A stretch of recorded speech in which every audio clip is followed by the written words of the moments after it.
Assalamualaikum bosku, welcome to my channel. Sebelum menonton jangan lupa subscribe, nyalakan dulu loncengnya, dan jangan lupa like dan komen. Dan jangan lupa ambil posisi rebahan kalian. Untuk kalian selamat menyaksikan. Tidak tenang di bawah langit malam. Dilihat dari udara, pasukan kerajaan Zhao berbaris di malam hari dan dipanggil kembali dengan sebuah dekrit. Orang-orang yang dipimpin oleh Qin Xiong juga bergegas ke desa-desa.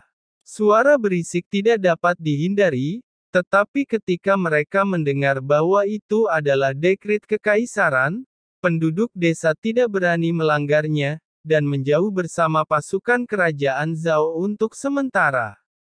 Pada saat yang sama, suara kuda perang berteriak di mana-mana di kerajaan Zhao, dan obor api dikirim ke seluruh bagian negara pada malam hari. Dimanapun orang tinggal, mereka akan disemprot dengan api yang didedikasikan untuk mengusir kultivator gelap. Pada saat ini, di antara perbukitan kerajaan Zhao, puncak gunung menjulang ke awan, seorang lelaki tua berjubah ungu sedang duduk. Pria itu kurus, tetapi dia memiliki rambut merah dan darah, dan itu sangat aneh. Jika dia melihat matanya dengan hati-hati, karena itu adalah sepasang pupil yang menakutkan. Di sampingnya, ada tungku alkimia berukuran 3 kaki, dan nyala api di tungku alkimia ternyata adalah api berdarah. Orang tua, apakah kamu tahu siapa aku? Saya putri ketiga dari keluarga Sang Yue di Dong Yue. Suara itu datang dari dalam tungku alkimia. Keluarga Sangguan. Orang tua itu mendengarnya, tetapi hanya mengabaikannya, matanya tampak lebih suram. Wanita muda di dalam tungku itu berteriak, "Cepat lepaskan aku, kalau tidak, keluarga Sangguan pasti tidak akan membiarkanmu lolos." Omong kosong, orang tua itu mendengus dan melambaikan lengan darahnya ke tungku alkimia, menyegel orang di dalam, dan berkata, "Ya, setelah aku selesai meracik pil penghirup darah ini, keluarga Sangguanmu adalah yang pertama yang akan aku hancurkan." Di malam hari, Ye Chen menaiki awan api abadi dan mendarat di kota kuno. "Cepat, bawa anak-anak. Pergilah bersama para pasukan kerajaan." Tepat setelah jatuh, Ye Chen mendengar suara itu satu demi satu. Dari kejauhan, bayang-bayang kota kuno ini memacu para prajurit berbaju besi untuk berlari bola-balik, menjemput penduduk desa dari rumah ke rumah, dan kemudian mengirim mereka ke kereta yang diatur sebelumnya untuk dipindahkan ke tempat lain. Setelah 1 jam, kota kuno itu kosong. Qin Xiong datang, memberi hormat kepada Ye Chen dengan hormat. Penduduk desa di beberapa desa dipindahkan, dan orang-orang dalam jarak 50 mil dikirim ke utara. Bagus. Ye Chen tersenyum sedikit. Apakah Anda akan menunggu mereka di sini? Qin Xiong menatap Ye Chen dengan ragu-ragu. Ye Chen tersenyum tak berdaya. Karena mereka akan datang ke desa ini cepat atau lambat, aku akan menunggu mereka di sini. Akhirnya akan bersedia membantu sang dewa. Qin Xiong menatap Ye Chen dengan tatapan tegas. Ye Chen melambaikan tangannya dan tersenyum, "Kamu adalah seorang jenderal Fana di kerajaan Fana, tetapi kali ini kamu tidak dapat berpartisipasi. Aku akan mengambil kebaikanmu dan silakan pergi." Qin Xiong tidak punya pilihan selain menundukkan tangannya memberi hormat dan berbalik untuk pergi, tetapi dihentikan oleh Ye Chen lagi. "Jenderal Qin, aku ingin menanyakan tentang seseorang." Qin Xiong tercengang, tetapi dia tidak menyangka bahwa sang dewa di matanya akan bertanya kepadanya tentang hal itu, tetapi dia sangat hormat. Ye Chen berkata, "Itu sekitar 10 tahun yang lalu. Anda pernah mendengar tentang seorang pemuda bernama Yang Fan?" Ye Chen menyebut nama kakak laki-laki dari gadis roh yang menunggu kakaknya.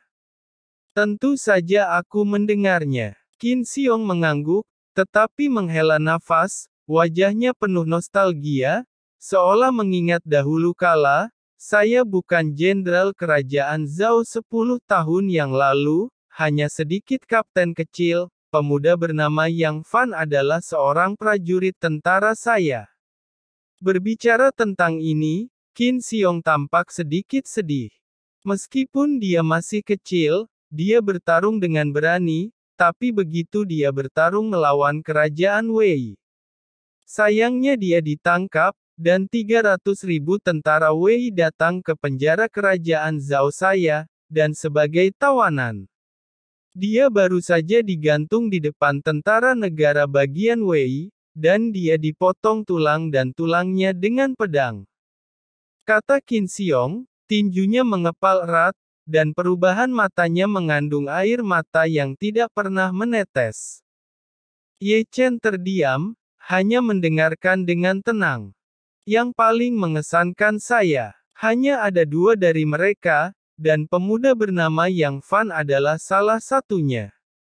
Qin Xiong berkata sambil meneteskan air mata, dia baru berusia 15 tahun.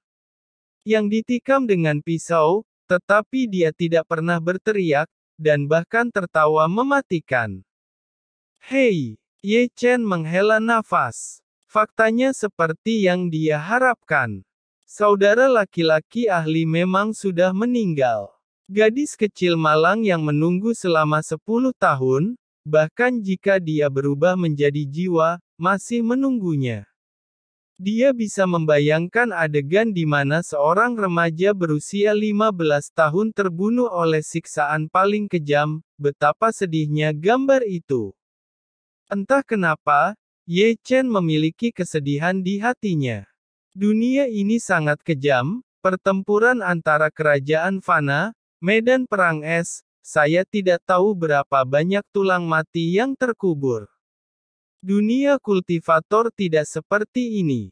Terlihat cerah dan indah, tetapi selalu ada bahaya kematian.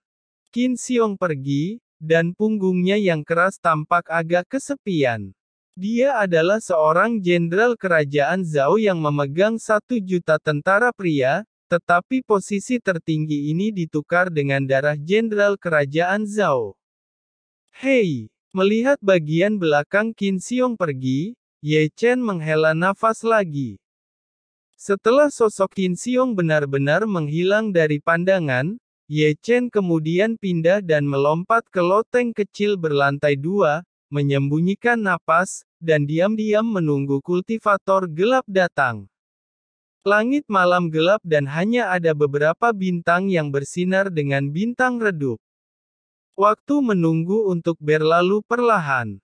Bagaimanapun, Ye Chen bersembunyi di rumah kecil lantai 2, matanya sedikit menyipit, dan melihat beberapa sosok hantu menyelinap ke kota kuno ini. Dia memakai darah, ditutupi topeng kepala hantu, dan memancarkan darah.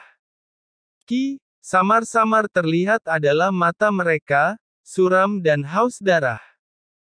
Itu benar-benar penyihir darah. Ye Chen memancarkan cahaya dingin di matanya, tetapi dia tidak segera muncul. 2 orang dari tahap pembentukan inti, 10 orang di tahap inti manusia.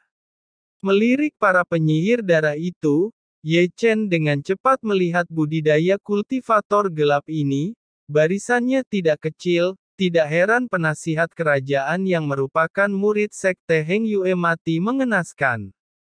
Ye Chen berpikir, 12 orang di bawah berkumpul dari segala arah. Pergi ke desa berikutnya. Penyihir darah bertubuh kurus, yang dipimpin olehnya, segera memerintahkan agar dia meninggalkan kota kuno untuk pergi ke desa berikutnya. Namun, pada saat ini, Ye Chen, yang bersembunyi di atap rumah, bergerak seperti hantu, dan membelahnya. Segera, penyihir darah terbelah 2 di tempat. Itu kultivator, adegan tiba-tiba meninggalkan penyihir darah terpisah dan mengelilingi Ye Chen di tengah, tetapi ketika dia menyadari bahwa Ye Chen hanya kultivator hanya di tahap inti manusia, mereka tersenyum berdarah dan haus darah lagi. Oh, dengan patuh, aku akan memberimu cara mati yang bahagia. Ye Chen menatap dingin sekelompok penyihir darah. Hanya tahap inti manusia, cari kematian. Salah satu penyihir darah di tahap pembentukan inti mendengus seperti angin berdarah, dan mengangkat tangannya adalah sidik jari yang besar. Di sidik jari, ada pola penyihir berwarna darah. Melihat ini, Ye Chen tidak mundur, dia meninju dengan pukulan yang kuat, dan melukai penyihir darah. Banyak penyihir darah terkejut, ayo serang bersama. Segera, 11 penyihir darah berkumpul. Ye Chen mencibir, dan mengeluarkan pedang merah darah, dan api abadi membungkus pedang merah darah. Penyihir darah termasuk dalam unsur kegelapan, sedangkan api abadi dalam unsur cahaya. Menggunakan api abadi adalah cara terbaik menghadapi mereka. Benar saja, api abadi emas muncul, menyebabkan banyak penyihir darah mandek tanpa sadar. Dalam singkatnya, Ye Chen sudah pindah. Gerakan tubuh misteriusnya berada di antara penyihir darah. Setiap kali Ye Chen menyerang, kepala seseorang dipenggal oleh pedangnya. Kutukan darah. Kedua penyihir yang tersisa melakukan ritual formasi kutukan darah. Tiba-tiba, 2 tetes darah dan darah muncul di tanah, dan garis berwarna darah tergambar di tanah. Garis-garis ini, yang terhubung dengan cepat, membentuk garis darah. Dalam susunan darah, Ye Chen jelas merasa bahwa darah di tubuhnya tertulis, dan susunan darah juga memiliki kemampuan untuk menahan energi sejati. Kutukan darah, bagus. Ye Chen melintas di matanya, tetapi kamu ingin menekanku dengan ini, kemampuan kalian berdua masih jauh di bawahku. Buka. Dengan kesembronoan Ye Chen, ledakan kemarahan lautan inti meledak, dimasukkan ke meridian utama seluruh tubuh, kekuatan berkumpul sangat dekat, dan kemudian menerobos pemenjaraan kutukan darah penyihir. Melihat ini, penampilan 2 penyihir darah berubah, dan mereka menggunakan alat magis. Saat berikutnya, senjata pagoda berdarah dan cermin roh berdarah terbang ke udara, dengan cepat menjadi besar, dipenuhi dengan darah yang mengerikan, dan semacam darah yang memuakkan. Berikan tekanan. Mata Ye Chen dingin, dan Ye Chen membalikkan tangannya untuk mengeluarkan tongkat besi yang didedikasikan untuk memukuli jiwa. Ye Chen melesat, dan Ye Chen menerbangkan menara yang sangat indah itu. Ye Chen memutar cermin roh berdarah dengan tongkat besi. Apa? Kedua jiwa penyihir darah terluka dan mata mereka menghitam. Ye Chen bergerak, mengeluarkan tebasan 8 malapetaka, dan tangannya berubah menjadi naga. Penyihir darah melangkah mundur, tetapi dia tidak menghentikan sosoknya. Di wajah ada jari api emas. Darah berceceran, dan penyihir darah itu ditembus serangan Ye Chen di tempat, dan jiwanya menghilang dan jatuh ke tanah.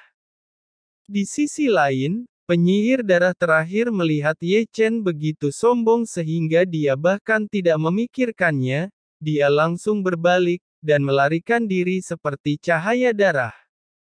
Ye Chen berkata, mau pergi kemana kau? Ye Chen mengambil langkah misterius dan menyusul 3 atau 2 langkah. Pedang merah darah segera muncul di tangannya, 1 pedang terpotong, dan penyihir darah hampir terbelah. Ya, dengan suara mendengung, tombak pertempuran muncul di tangan Ye Chen, yang tiba-tiba dibuang olehnya. Penyihir darah yang baru saja memanjat tertusuk di tempat dan dipaku ke dinding. Siapa yang mengirimmu untuk membunuh penduduk desa dan membawa anak-anak pergi? Ye Chen datang perlahan, menatap dingin ke penyihir darah. Tidak ada yang menginstruksikan. Penyihir darah itu menatap Ye Chen dengan ngeri. Sepertinya kau adalah bocah pembangkang. Ye Chen mencibir, menangguhkan api abadi emas di telapak tangannya, mengubahnya menjadi pedang api, menusuk bahu penyihir darah di tempat. Penyihir darah menjerit, api abadi terlalu mendominasi, berpusat pada luka, menyebar dengan cepat, mengikis darah di tubuhnya, melelehkan darah dan tulangnya. Rasa sakit ini sama saja dengan penyiksaan. Katakan padaku atau aku akan membakarmu hidup-hidup, jika kau tidak mengatakan yang sebenarnya. Penyihir darah buru-buru memohon belas kasihan. Kami belum melihatnya, kami hanya membawa anak-anak dan mengirim mereka ke. Sebelum kata-kata penyihir darah selesai, ada tembakan cahaya tajam dari satu sisi, dan kekuatannya tak tertandingi. Ye Chen mencari sejenak, lalu tiba-tiba mengeluarkan pedangnya. Pria itu menirang Ye Chen. Di tempat, Ye Chen hanya merasakan mati rasa di lengannya untuk sementara waktu, dan langsung kehilangan kesadarannya. Kekuatan serangan balik membuat tenggorokannya manis, dan darah muncrat. Seluruh orang melangkah maju mundur 4 atau 5 kaki. Ada jejak kaki yang dalam di tanah. Imajinasinya berat. Ye Chen menghentikan langkahnya dan melihat dengan rajin ke dalam kegelapan.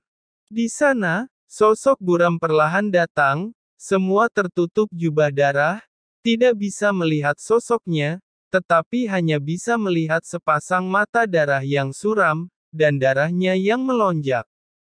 Tuan darah, Tuan penyihir darah. Penyihir darah yang dikalahkan Ye Chen itu tampak ketakutan. Namun, dia memohon belas kasihan, tetapi sebagai imbalannya, pria berjubah darah itu tersenyum sedih. Apa? Segera, jeritan berdarah penyihir darah terdengar, darahnya ditelan oleh pria berjubah darah, dan seluruh tubuh mengering dengan kecepatan yang terlihat dengan mata telanjang sampai ditelan menjadi mayat. Melihat ini, mata Ye Chen membeku sedikit, tidak jauh, dan tampak bermartabat lagi.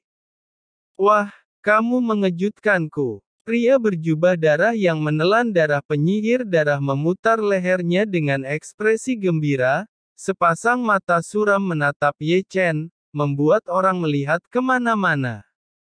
Ye Chen mengerutkan kening, berpikir apakah sudah waktunya untuk berbalik dan menginjakkan kaki di awan api abadi untuk melarikan diri, karena lawan terlalu kuat. Namun, ide ini dengan cepat dihilangkan olehnya. Meskipun Ye Chen bukan penyelamat, Ye Chen masih memiliki hati yang baik. Sebagai seorang kultivator, jika Ye Chen mundur saat ini, Ye Chen dapat memikirkan betapa dalam bahayanya kerajaan Zhao malam ini.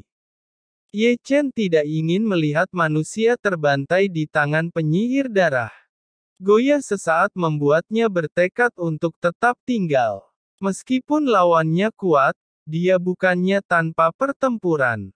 Hal utama adalah bahwa ia juga memiliki pesona penyelamat hidup yang diberikan kepadanya oleh Chu Xuan-er. Ini murid sekte Heng Yue lagi.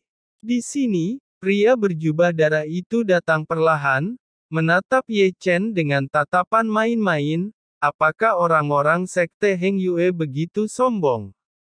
Mengirim seseorang yang sangat lemah. Siapa yang kau remehkan? Ye Chen mendengus, segera menyerang, pedang merah darah di tangan, pedang guntur, menghantam alis pria berjubah darah itu. Aku tidak bisa menahannya. Pria berjubah darah itu tersenyum jijik, dan segera mengangkat lengannya dan mengulurkan dua jari. Ya, segera, pedang guntur Ye Chen ditangkap olehnya dengan mudah. Dengan jentikan pria berjubah darah, pedang merah darah berdengung, Ye Chen juga terguncang kembali di tempat. Ya, kejutan itu membuat Ye Chen mundur, dan pria berjubah darah itu melangkah dalam satu langkah, dengan sosok seperti hantu dan angin kencang, segera menyerang Ye Chen. Segera, darah melintas, dan Ye Chen ditangkap oleh cakar, dan Ye Chen terbang keluar, dan berlumuran darah. Sial! Ye Chen mengutuk. Jika pada puncaknya, dia secara alami tidak takut dengan pria jubah darah, tidak heran saat ini dia ditekan oleh gelang bintang 7 bayangan bulan, dan kekuatan tempurnya tidak dapat digunakan. Saya lupa meminta guru untuk membantu saya membuka gelang itu. Ye Chen mengertakkan gigi, lautan inti, menggulung darahnya dan berguling, mencoba secara paksa melanggar larangan gelang bintang 7 bayangan bulan, tetapi gagal. Ki dan darah yang agung ini benar-benar luar biasa. Saat Ye Chen melangkah mundur, pria berjubah darah itu bergegas keluar lagi dengan darah yang bergejolak. Ye Chen mendengus, dan tiba-tiba bergegas maju lagi, seekor naga pisau muncul di tangannya, dia melompat, memegang pisau di kedua tangannya, membelah dengan paksa. Pria berjubah darah itu bukan kultivator biasa-biasa, tinju guntur dan goyang kekuatan teknik misterius tinju gunung ini tidak dapat menyakitinya, jadi jika Ye Chen ingin menyakitinya, Ye Chen harus menggunakan gerakan besar. Saat ruang berdengung dan menggigil, belati sepanjang 5 kaki muncul tiba-tiba. Misteri itu bagus, tapi jauh dari sempurna. Pria berjubah darah itu tertawa sambil menyeringai, dan menepuknya dengan telapak tangannya. Suara tabrakan logam itu luar biasa tajam, dan pisau mengerikan Ye Chen sepertinya terbelah di atas batu. Tidak hanya dia tidak melukai pria berjubah darah itu, bahkan Ye Chen terguncang dan terbang keluar. Buang-buang waktu. Pria berjubah darah itu tertawa sambil menyeringai dan mengulurkan telapak tangannya, mengubah bentuk cakar tajam, menekan ke arah Ye Chen. Cakar besar itu sangat kuat, dan sebelum benar-benar jatuh, tanah retak, dan retakan menyebar tanpa batas. Ye Chen, yang baru saja berdiri, sekali lagi memuntahkan darah, dan ekspresinya menjadi sangat gila seketika. Ye Chen berteriak, "Jangan memaksaku mengeluarkan mode iblis. Memaksaku mengeluarkan mode iblis."